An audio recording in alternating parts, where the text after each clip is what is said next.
पद संख्या 613।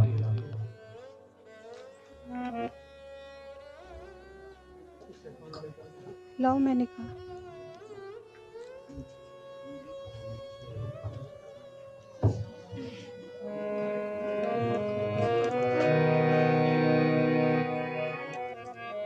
तुमसे सदा लिया ही मैंने, लेती लेती थकी नहीं। तुमसे सदा लिया ही मैंने, लेती लेती थकी नहीं। प्रेम सौभाग्य मिला पर मैं कुछ भी दे सकी नहीं। प्रेम सौभाग्य मिला पर मैं कुछ भी दे सकी नहीं। मेरी त्रुटि मेरे दोषों को तुमने देखा नहीं कभी। मेरी त्रुटि मेरे दोषों को तुमने देखा नहीं कभी। दिया सजा देते न थके, दे डाला निज प्यार सरे। दिया सजा देते न थके, दे डाला निज प्यार सरे। कभी दे न सका मैं तुमको कुछ भी दे प्यार। कभी कहते दे न सका मैं तुमको कुछ भी दे प्यार। शील गुणवती तुम, मैं तुम पर हूँ बलिहारी। शील गुणवती तुम, मैं तुम पर हूँ बलिहारी। क्या मैं कहूँ प्राण प्रियतम से, देख न जाती अपनी को। क्या मैं कहूँ प्राण प्रियतम से, देख न जाती अपनी ओर। मेरी हर कली में ही तुम प्रेम देखते नंद किशोर। मेरी हर कली में ही तुम प्रेम देखते नंद किशोर। से सदा लिया ही मैंने, लेती लेती थकी नहीं। से सदा लिया ही मैंने, लेती लेती थकी नहीं।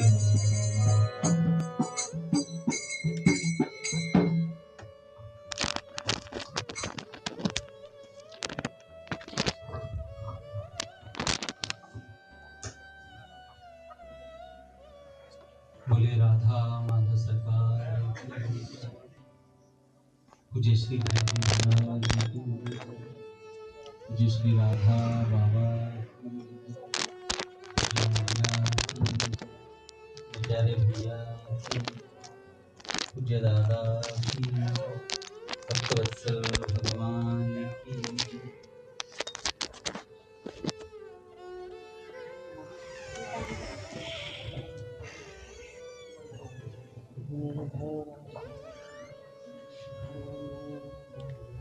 हरिबोल, बड़े सौभाग्य का क्षण है कि आज भी हमें सत्संग और कीर्तन का परम लाभ प्राप्त हो रहा है। पहले पूज्य भाई जी के विचार, उसके बाद कोई भक्त चरित्र। पूज्य भाई जी कहते हैं, सचमुच मनुष्य जो अपने जीवन को भगवान से विमुख बिता देता है, बड़ी भारी भूल करता है। जीवन बीत जाने पर बड़ा पश्चाताप होता है। हाय, जीव जीवन में मिला हुआ सुअवसर बड़ी बुरी तरह से खो दिया। मनुष्य जीवन का एकमात्र प्रयोजन होना चाहिए भगवान की या भगवत प्रेम की उपलब्धि।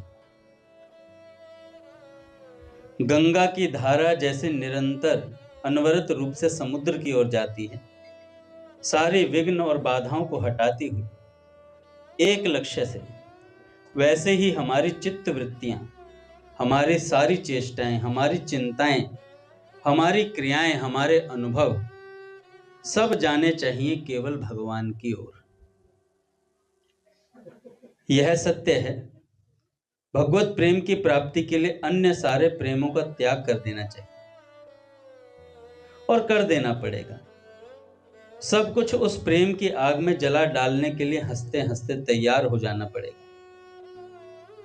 मौका पाते ही बिना चूके इन सब कुछ को वैसे ही जला डालना होगा जैसे बिना विलंब तत्परता से मुर्दे को फूंक देते हैं। अब कहोगे अब घर जला डालने जाकर के, नहीं भैया, अपने हृदय में जो संसार बसाया है उसे फूंकना है।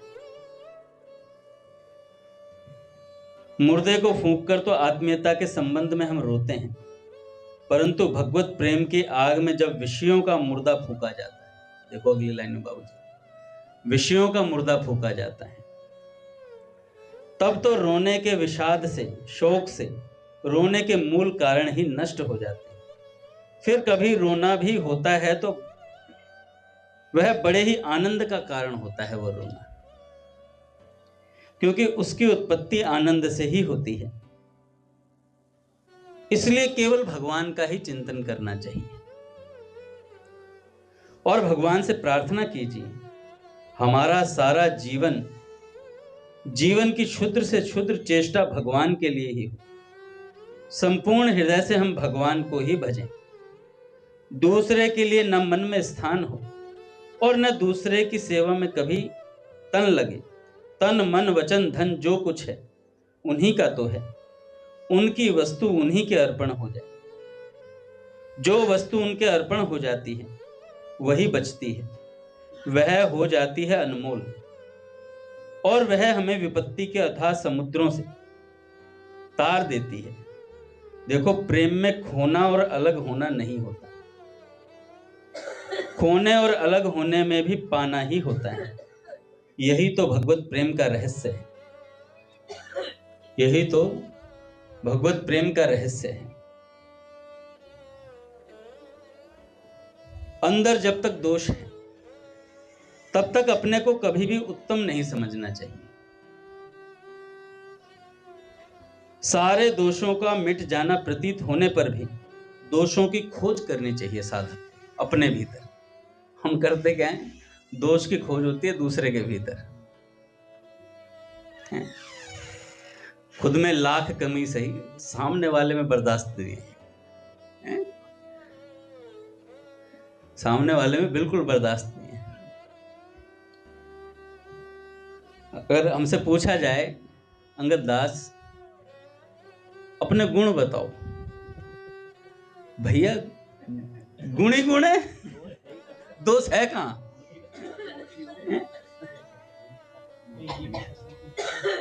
भैया एक ही दोष है कि मुझ में गुण ही गुण है, एक ही दोष है, मुझ में गुण ही गुण है। अच्छा अंगद दास, गिरधारी के गुण बताओ, भैया है कहां? गिरधारी के गुण बता, भैया है कहां गुण उसमें? तो दूसरे में सदा दोष ही नजर आते हैं और अपने में सदा गुण ही नजर आते हैं। और होना क्या चाहिए था? अपने दोषों को ढूंढना है। पूज्य राधा बाबा कहते हैं प्रेम सत्संग सुधा माला में, विषयों के ना खत्म होने से साधक दिन रात रोता है। विषयों में साधक का मन लगा रहता है तो वो दिन रात रुदन करता है कि नाथ जिस हृदय में आप रहने चाहिए उस हृदय में विषय कैसे रह पा रहे। दिन रात साधक रोता है, उसको एक डॉट भी सहन नहीं होता है। आप देखिएगा, पूज्य प्रेमानंद जी महाराज जी ने भी कई बार इस बात चर्चा करी है। जैसे जैसे हम नाम जप करना शुरू करते हैं तो विषय आते हैं हमारे सामने। नाम जप शुरू करेंगे, साधना भजन शुरू करेंगे तो एक से एक विकार निकल कर आएंगे। और फिर हम कहते हैं जब तक भजन नहीं कर रहा था तब तो कुछ चीज परेशानी नहीं कर रही थी, और जैसे ही नाम लेना शुरू करा, ये नाम में कुछ दोष है, नाम की वजह से मेरे हृदय में विकार उत्पन्न हो रहे हैं। वो उत्पन्न नहीं हो रहे हैं, संत जन कहते हैं। पहले वो आराम से चैन से बैठे थे, वो अपना घर समझ कर बैठे थे। जैसे ही नाम लेना शुरू किया तो उनका घर जलना शुरू हो गया, हृदय जलना शुरू हो गया। उस हृदय में विकार बैठे हुए, वो विकार भग भग के आ रहे हैं बार बार। दिमाग को कह रहा है, अरे भाई जलन हो रही है, नाम जब बंद कर दे, जलन हो रही है, नाम जब बंद कर दे, भजन मत कर, सत्संग मत सुन। तो पूज्य महाराज जी कहते हैं, पूज्य श्री प्रेमानंद जी महाराज कहते हैं, जब जब ये जलन बढ़े हृदय में और सत्संग बढ़ा दो, कहते छोड़ूंगा नहीं, बाकी सब कुछ जला डालूंगा हृदय के भीतर जो कुछ भी, फिर प्रभु का आसन स्वच्छ तरीके से तैयार करूंगा।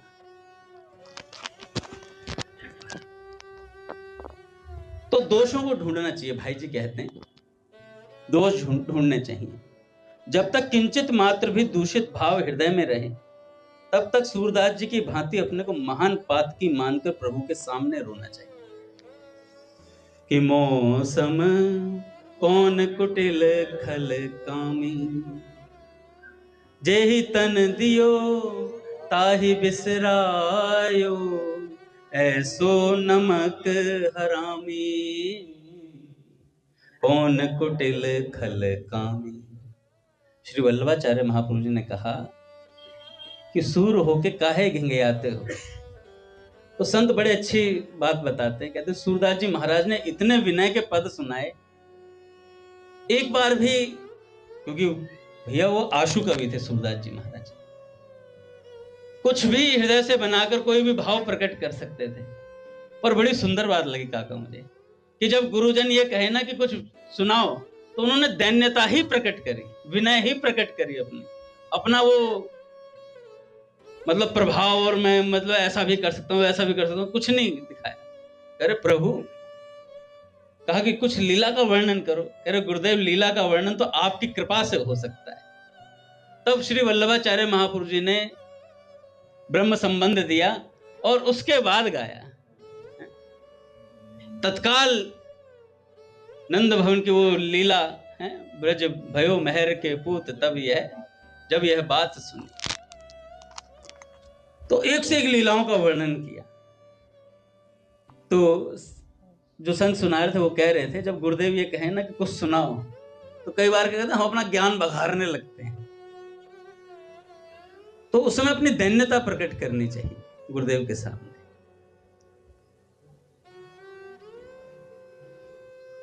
तो मौसम कौन कुटिल खल कामी, अंतर्यामी प्रभु से अपने हृदय की बातें आर्त भाषा में कहनी चाहिए। मनुष्य कदाचित न सुने, किसी की भाषा का मर्म न समझ सके, समझकर भी लापरवाही कर दे, पर भगवान सब समझते हैं। भगवान सब समझते हैं। आप जैसी भी प्रार्थना करोगे भगवान पकड़ लेंगे उस प्रार्थना को। भगवान जानते हैं हम कहना क्या चाहते हैं। और नहीं आती प्रार्थना करनी तो संतों के पदों को पकड़ लो। अब एक पद रत्नाकर का पद हनुमान जी ने भेजा था, उसे कल करवाएंगे। उसमें बड़ी सुंदर प्रार्थना कि नाथ मन अब की बार बचाओ, फंसो आए इस भंवर जाल में निकलन की बात बताओ, नाथ मन अब की बार बचाओ, नाथ इस बार बचा लो। मुझे भैया बताते थे पहले कि जब हम उदर में होते हैं, गर्भ में होते हैं, तो प्रार्थना करते हैं भगवान से, हैं प्रभु को वचन दियो अम्ब के उदर माई, होती बाहिरोई नाथ भजु मन लाए के। और जैसे ही बाहर आया, जीने के हैं 4 दिन, बाकी है बेकार दिन। जाए जाए जाए जवानी फिर न आए। अब कुछ भी फिर नहीं आएगा, जवानी नहीं, तेरा बचपन भी फिर नहीं आएगा, जवानी भी नहीं, और बुढ़ापा भी फिर नहीं आएगा। और बुढ़ापा तो आता तो जाता ही नहीं है भैया, ऐसी सुनी है हमने, हैं? फिर मृत्यु आती है, बुढ़ापा नहीं जाता कभी भी, तरफ जाते हैं महाराज। इसलिए भगवान का जो भजन है ना भैया, बाबूजी कहते हैं मनुष्य कदाचित कोई बात ना सुने पर भगवान सुनते हैं। चींटी के पग घुंघरू बाजे तो भी साहिब सुनता है भैया। तो जब चींटी के पैरों के घुंघरू की आवाज भगवान सुन सकते हैं, हम तो रींग रहे हैं।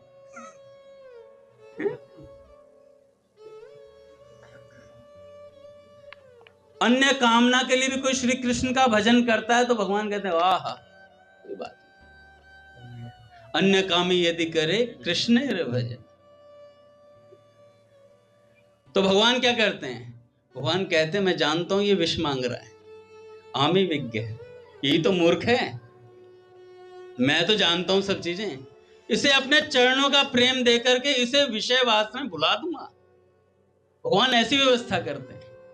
कई बार मंदिर जब हम लोग आए थे, अब तो फिर भी रसगुल्ले और गुलाब जामुन बंटते हैं, आज समोसे हैं, कचौड़ी हैं, कभी काका, यही होता है। तो डेली कुछ ना कुछ बढ़िया प्रसाद रहता है।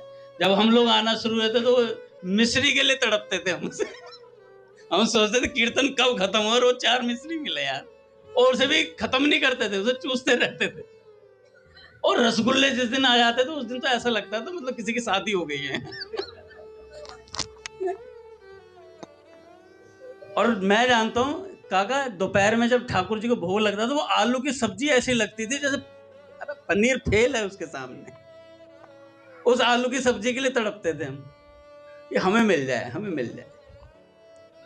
महाप्रभु कभी कभार गर्मी में शिकंजी की बाल्टी वगैरह काला नमक लेकर महाप्रभु को याद होगा तो शिकंजी बनाते थे हम गर्मियों में दोपहर में, जब अपना भैया का ये घर हुआ करता था और अंदर रसोई में ट्यूशन सेंटर हुआ करता था।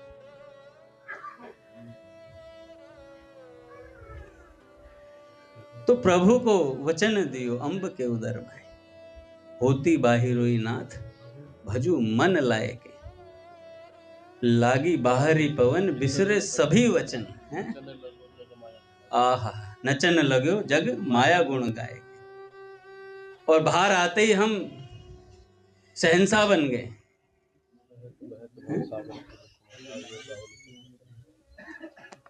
उधर में हमने वचन दिया था, प्रभु एक बार निकाल दो इस नरक से।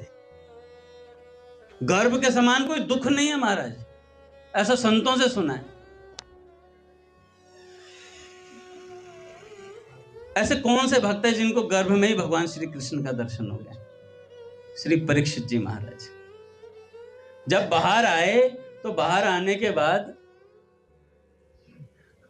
कहते हैं, संत जन कहते हैं कि सबको देखकर परीक्षा करता था कि ये जो गर्भ में मेरे को जिसने दर्शन दिया ये वो तो नहीं है, इसलिए परीक्षित नाम पड़ गया। संत जन के विलक्षण विलक्षण भाव है भैया, इसलिए परीक्षित नाम पड़ गया। बताओ, भगवान साथ में रहे गर्भ में, बताओ। ऐसे भी भक्त हैं भैया। भगवान बहुत प्रेम करते हैं।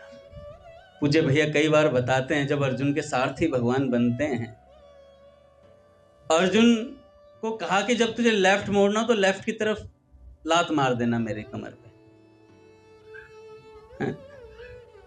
और सीधा चलने के लिए बोले तो कमर पे रीढ़ की हड्डी में बीच में लात मारना। और भैया सारथी जब सवार उतरता है तो सारथी अपने हाथ करता है उतारने के लिए। तो सोचो भगवान कितने प्रेम करते हैं जीव से, अर्जुन से। सारथियों के साथ ही सोते थे। अरे भैया महाराज जी कहते घोड़े भी साफ करते थे। घोड़े भी साफ करते थे, लीद उठाना, वही यार याद मत दिलाओ, घोड़ों की मालिश करना, सब कुछ भगवान ने किया है। ये भक्त के लिए करते हैं भगवान। कितना अथाह प्रेम है भगवान, हमारे लिए ये व्यवस्था करी हुई है। पूज्य मलुक पीर सरकार कहते हैं, हम सोचते हैं कि हम लोगों ने संकल्प कर लिया इस बार हम भगवान की प्राप्ति करके रहेंगे। अरे नहीं, हमारा संकल्प नहीं है, इस बार संतों की कृपा से भगवान ने हमारे लिए संकल्प कर लिया कि इस बार इसे तार के रहूंगा। और तभी हमें संत मिल गए भैया। और संत भी ऐसे वैसे नहीं मिले। प्रभु जी माने संत मिल्या अति श्रेष्ठ, सेठ जी के पदों में आता है, प्रभु जी माने संत मिल्या अति श्रेष्ठ, एकदम उच्च कोटि के संत। तो सीधा भगवान से वार्तालाप। जब भी संत मिलेंगे, सुग्रीव जी से हनुमान जी मिले, दास नहीं बनवाया सुग्रीव जी को, सीधी मित्रता करवा दी। भगवान ने कहा कोई बात नहीं, बाली का खत्म कर देंगे, अभी टेंशन मत लो बिल्कुल भी। बाली जी को निपटा दिया।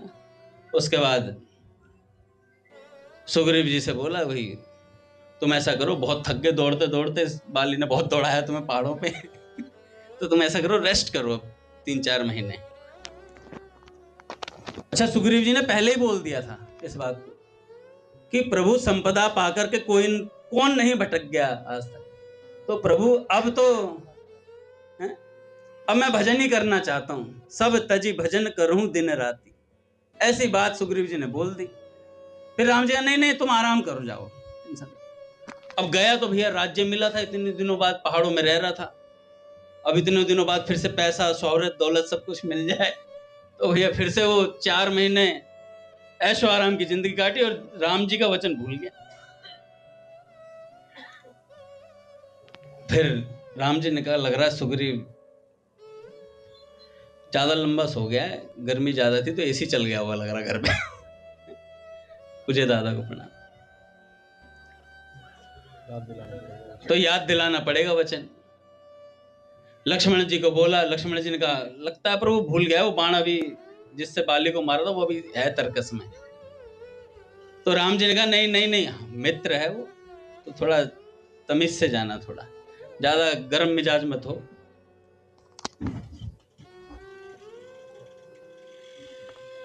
संत कहते हैं ऐसा क्यों बोला? क्योंकि सुग्रीव जी ने पहले ही बोल दिया था, प्रभु संपदा पाकर के किसी की बुद्धि खराब हो सकती है, मैं तो भजन करना चाहता हूं, आपने भेजा था। प्रभुता मिल जाए तो किसको मद ना हो जाए। पूज्य राजेश्वरानंद जी महाराज कह रहे थे, प्रभुता पाकर सबको मद हो जाता है, पर जो राम जी के पद से चिपका रहता है उसको मद नहीं होता। जो राम जी के चरणों से चिपका रहता है उसे मद नहीं होता।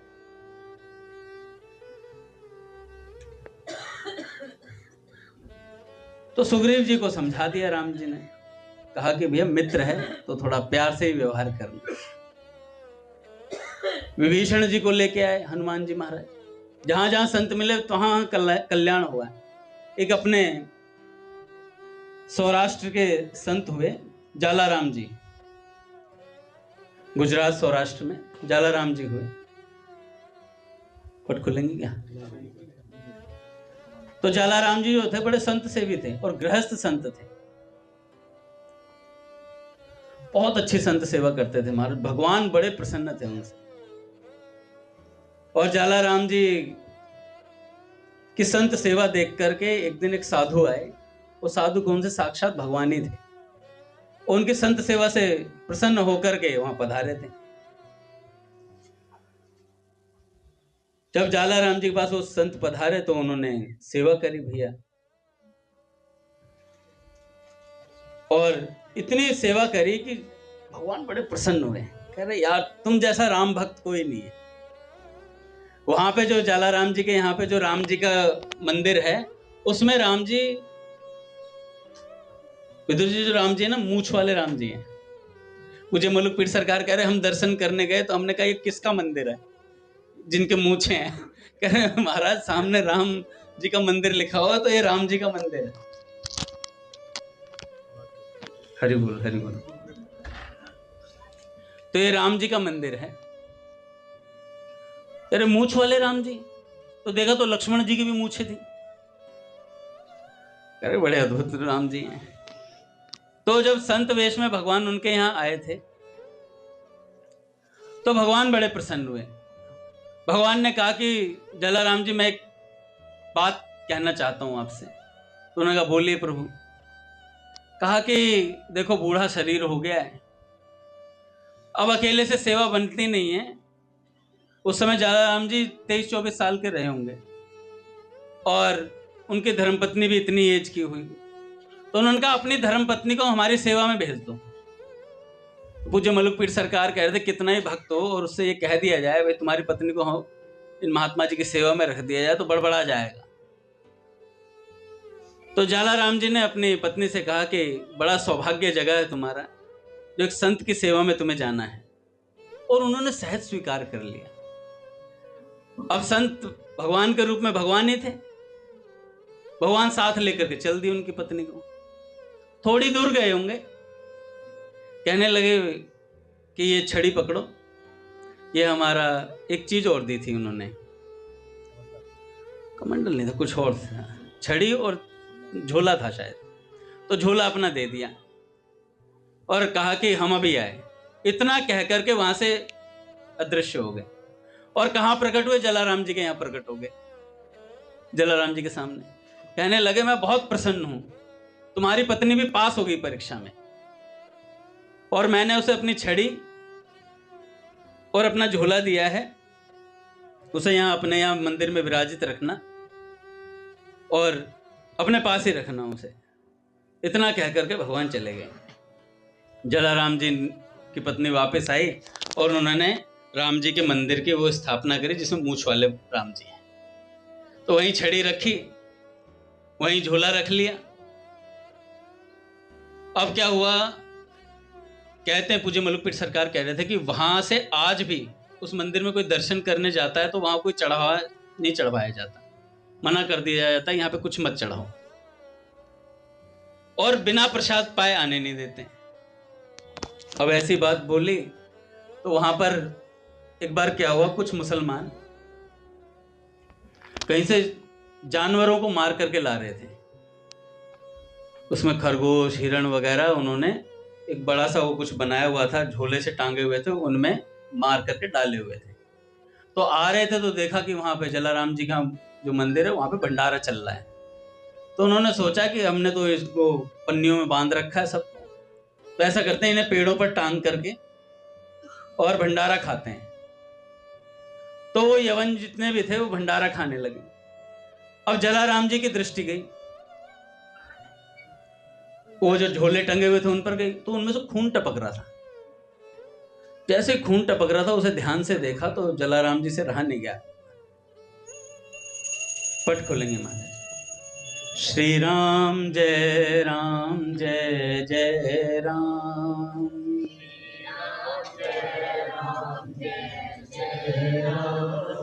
श्री राम जय जय राम।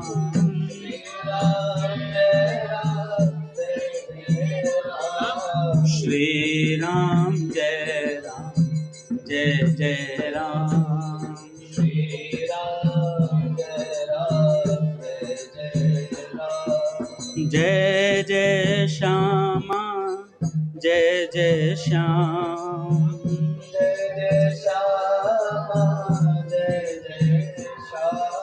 जय जय श्री वृंदावन धाम।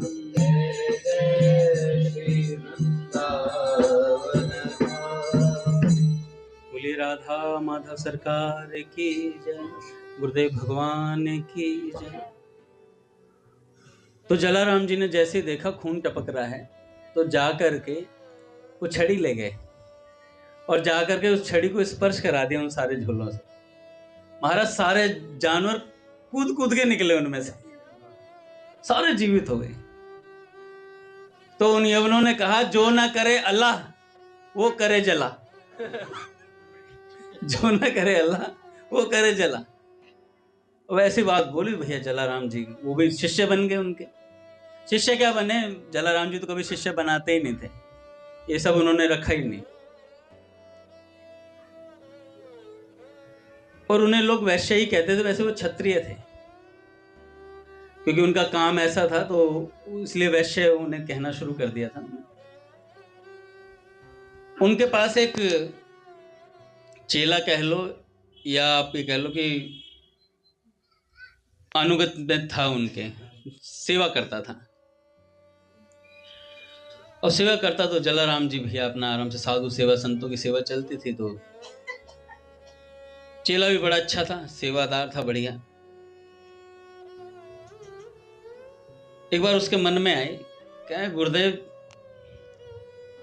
मौनी अमावस्या का प्रयाग का स्नान बहुत प्रसिद्ध है, तो मैं सोच रहा हूं मैं प्रयागराज हो जाऊं।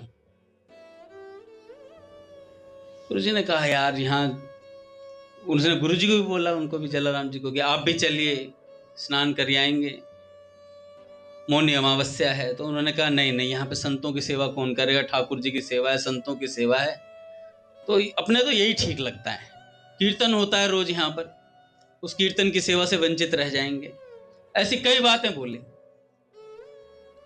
तो उन्होंने कहा नहीं गुरुजी, मौनी अमावस्या है। कह रहे पर तू क्यों नहीं मौन हो रहा है, मुझे बता। अमावस्या तो मौनी, पर तू मौन नहीं हो रहा। तो गुरुजी ने कहा ठीक है, कल चलते हैं। कल कल करते करते कई दिन बीत गए। अरे गुरुजी क्या है ये सब, रोज आप कहते हो कल चलेंगे, आप चलते हो नहीं। मैं चला जाऊं? हाँ कल चला जाइए बेटा। अगले दिन फिर 36 काम बता देते। अरे यार गुरुजी ने फिर 3-4 दिन निकाल दिए। फिर पैदल जाना होता था उस समय, और क्या नाम है, गुरुजी टाइम निकलवा रहे हैं, फिर वो मौनी अमावस्या निकल जाएगी।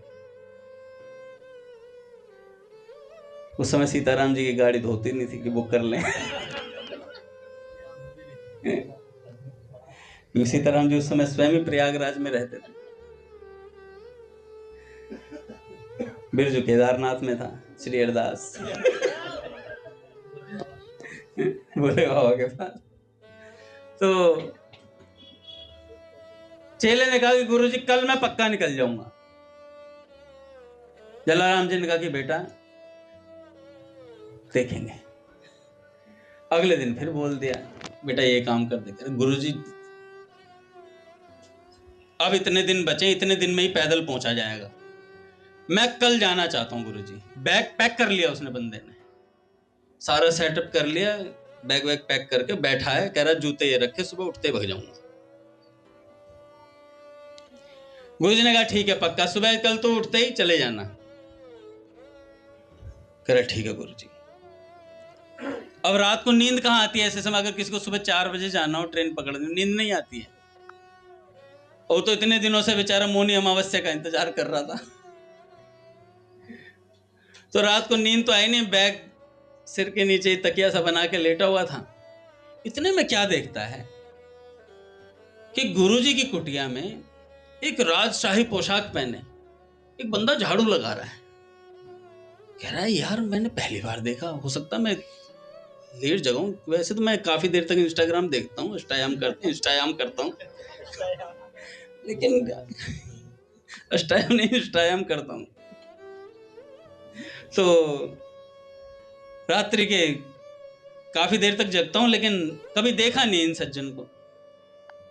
राजशाही पोशाक थी भैया, अपना मुकुट उकुट लगा के, और वो बढ़िया झाड़ू दे रहे थे, तेज था चेहरे पे। इतने में देखा महाराज 3-4 स्त्रियां भी, कोई पानी ला रही है, कोई बर्तन मांज रही है, कोई कुछ कर रही है। तो इन सब चीजों को देखा तो कह रहा है यार इनके चेहरे पर भी बड़ा तेज है, ये है कौन। चेले ने तकिया, मतलब जो बैग था, सिर के नीचे से हटाया, खड़ा हुआ, जाकर के वो जो बंदा झाड़ू लगा रहा था उससे कहने, भाई आपको पहले कभी देखा नहीं। मैं सोचता तो था कि सुबह उठता तो सारे बर्तन वर्तन मंजे मिलते हैं, ये करता कौन है, पर ध्यान आज पहली बार दिया कि आप लोग कोई आते हो यहाँ पर सेवा करने के लिए। अरे आप हो कौन? तो उसने कहा कि मैं तीर्थराज प्रयाग हूं। अब इतनी बात बोली यार गिरधारी सामने मोनी अमावस्या पानी ला रही।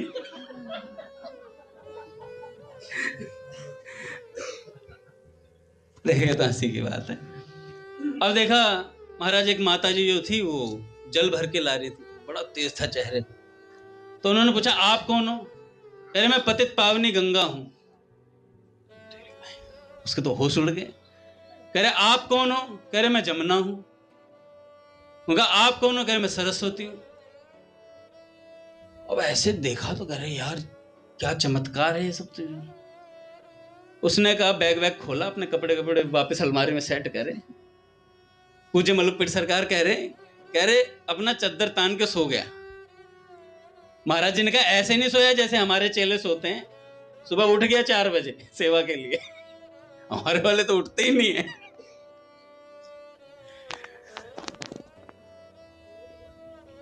तो सोया, सुबह 4 बजे उठ गया। शिव गुरुजी ने बोला भाई गए नहीं प्रयागराज, मौनी अमावस्या थी। कह रहे गुरुजी अब सारी अमावस्या यहीं निकलेंगी, अब आपके चरणों में जीवन समर्पित कर दिया है, अब यहीं रहना है, यहीं कीर्तन करना है, आपकी सेवा ही सब कुछ है, ऐसा दृढ़ निश्चय कर लिया है। अब भैया वहीं पर जलाराम जी को एक पंडित जी कथा सुनाने आया करते थे और पोथियां लेकर के आते थे अपना बैलगाड़ी पे, और क्या नाम है जलाराम जी को कथा सुनाते थे। जलाराम जी उच्च कोटि के भक्त थे, वो पंडित जी को भी पता था। पंडित जी ने एक बार कहा कि जलाराम जी जब आप वैकुंठ जाओ तो मुझे जरूर लेके चलना यार। ठीक है भाई, तू कथा सुनाता है तो तेरा एहसान है हम पर, तू भूरीदा जना है, तू कथा सुनाने वाला है, कथा का दान करता है। अब क्या हुआ महाराज, वो जलाराम जी का एक दिन का शरीर छूटा। तो पंडित जी कहीं दूसरे गांव में कथा करने गए हुए थे। तो जलाराम जी एक बैलगाड़ी पर, एकदम नई बैलगाड़ी और एकदम शाही सवारी की तरह सजी हुई थी, और 2 सफेद बैल जुड़े हुए थे उसमें। तो जलाराम जी उस पर बैलगाड़ी पर बैठकर जा रहे हैं। पंडित जी महाराज रास्ते में मिले। पंडित जी राम राम। अरे जलाराम जी प्रणाम, कैसे हो आप? अरे बढ़िया। अरे सवारी कहाँ चली? अरे वैकुंठ जा रहे हैं। अरे पंडित जी आप मतलब गुरु जी आप मतलब मजाक करते हुए इस तरह। अरे मैं मजाक नहीं करता, तूने कहा था वैकुंठ जाओ तो साथ में लेके चलना, मैं ले आया सवारी। और ये बैलगाड़ी नहीं है, ये यान आया है। पंडित जी थोड़े से मुस्कुराए, भावुक हैं आप गुरु जी। ऐसा भी कोई यान होता है बताओ? 2 बैल जुड़े पड़े हैं, बैलगाड़ी है, उसमें कभी वैकुंठ जाया जाता है? जलाराम जी आप ही जाओ ऐसे वैकुंठ में जहां बैलगाड़ी जाती है, आप ही जाओ ऐसे वैकुंठ में। जलाराम जी ने कहा देख लो भैया, तुमने कहा था, मैं तो तुम्हें लेने आ गया हूं, चलोगे तो ठीक है, नहीं अपना चलते हैं आगे। अब इतनी बात करें, नहीं आप ही जाओ, मैं बढ़िया हूं, मैं कथा कहने जा रहा हूं। जलाराम जी चले गए भैया। गांव जाकर पता चला जलाराम जी का वाकई में शरीर शांत हो गया। अब उनको पंडित जी को बड़ा धोखा हुआ। अरे भाई यार ये तो गड़बड़ हो गई, वो तो वाकई में वैकुंठ ले जा रहे थे मुझे, वो यान ही था। बड़ा दुख हुआ। अब पछताए हो तो क्या जब चिड़िया चुग गई खेत। तो ऐसे ही हमारा पछताना ना हो भाई। पूज्य मलुकपीठ सरकार सुनाते हैं, एक बड़ा सुंदर वाक्य लगता है मुझे। अभी जब नींद की बात आई थी ना, चेले सो रहे थे तो उस पर ध्यान आ गया मुझे। बक्सर में महाराज जी की एक बार कथा हुई थी, कथा मलुकपीठ सरकार की। पूज्य भक्तमाली जी महाराज से पूज्य मलुकपीठ सरकार ने कहा था कि अब मन नहीं करता कथा बोलने का, अब मन करता है ब्रजवास किया जाए गुरुजी। तो उन्होंने कहा कि भैया किसी एक जीव का भी कल्याण तुम्हारी वजह से हो जाए तो अपने आप को कृतार्थ मानना। तो महाराज जी कह रहे सिर्फ इसी के लिए कथा कहना और सुनना है कि गुरुदेव की आज्ञा है। तो बक्सर में एक बार कथा हो रही थी और वहां पर महाराज जी कहने लगे कि एक सरकारी होटल का एक कर्मचारी वहां कथा सुनने आया, लड़का ही था, नौजवान, और कथा सुनने आया और कथा का ऐसा प्रभाव पड़ा कि उसने निश्चय कर लिया तत्काल वहीं पर कि अब नौकरी कुछ नहीं करनी, अब भजन करना है केवल, अब केवल भजन करना है। अच्छा, संतों में बहुत सामर्थ्य होता है महाराज। हम सोचते ना इतना साधन भजन करके हमें भगवान की प्राप्ति होगी, भगवान ज्ञान लेकर के आएंगे। अरे जब संत कृपा जिस दिन हो गई ना, उस दिन बिना साधन भजन के भी भगवान मिल जाएंगे। फिर उसके बाद जो सत्संग होगा ना, भगवान मिलने के बाद जो सत्संग होगा वो विलक्षण होता है। पर भगवान बिना सत्संग के जाने नहीं देते, रीता नहीं छोड़ते, भक्त को पूर्ण कर देते हैं। चाहे जल्दी मिल जाए भगवान, उसके बाद सत्संग सुनाएंगे, या सत्संग सुना करके फिर भगवान मिलेंगे। तो जैसे मर्जी मिले, भगवान मिलने चाहिए। अपनी तो यही शर्त है, ठाकुर जी आप आने चाहिए। एक बाप था, उसका बेटा था, बाप बहुत सत्संगी था, दिव्य कोटि का सत्संगी, रोज सत्संग सुनने जाता था। ब्रज के कोई महात्मा थे, मेरे को नाम ध्यान नहीं आ रहा, तो रोज वहां सत्संग सुनने जाते थे। एक दिन गुरु जी से बोला, गुरु जी मेरा बेटा एकदम निकम्मा है, उसकी ना संतों में प्रीति है ना सत्संग में प्रीति है, नाम की तो बात ही छोड़ो, नाम तो सुनना ही नहीं चाहता, आप बताओ क्या करूं। गुरु जी ने बोला कि भाई कल ले आना इसे। अरे गुरु जी आ ही जाता तो फिर तो बात ही क्या थी, आता भी तो नहीं है, यही से सामने से बैट बॉल लेकर के जाता है खेलने, आपके आश्रम के बाहर से ही सामने से ही जाता है, रोज अपना किल्लियां ले जाता है, बैट बॉल ले जाता है, 4-5 जनों को टंकी वाले पार्क में, और आराम से बढ़िया क्रिकेट खेलता। ये तो मैं मजाक में कह रहा हूं, वहां भी कोई टंकी रही होगी खेलोगे। तो गुरुजी सामने से जाता आपके आश्रम के। गुरुजी ने कहा बस तू आश्रम के सामने लाके एक बार खड़ा कर दियो बस। अरे बस खड़ा करना कर गुरु। हाँ बस तू खड़ा कर दियो ला करके। अगले दिन पिताजी जो उनके थे कहा बेटा आश्रम के बाहर से तो तू जाता ही है, तू बस एक बार खड़ा हो जाना वहां। अरे पापा लेट हो रहा होता हूं मैं, इतनी देर में तो 2 ओवर हो जाएंगे मैच के।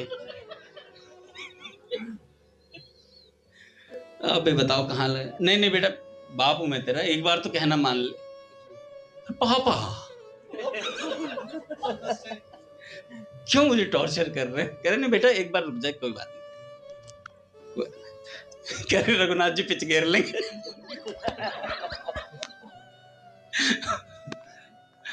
तो उन्होंने कहा बेटा एक बार रुक जाना। वो रुक गए। बेटा रुका तो वो जो संत थे वो दरवाजे के पीछे कमंडलू में जल लेके खड़े थे, और जैसे ही उनका बेटा रुका वहां पर उन्होंने कमंडलू से जल लिया और छिड़क दिया मुंह पे। बस इतने में काम हो गया महाराज। वो आगे गया ही नहीं, कह रहा महाराज सत्संग सुनूंगा, कीर्तन करूंगा, अब मैं नहीं जाऊंगा कहीं भी, अब केवल भगवान की प्राप्ति करनी।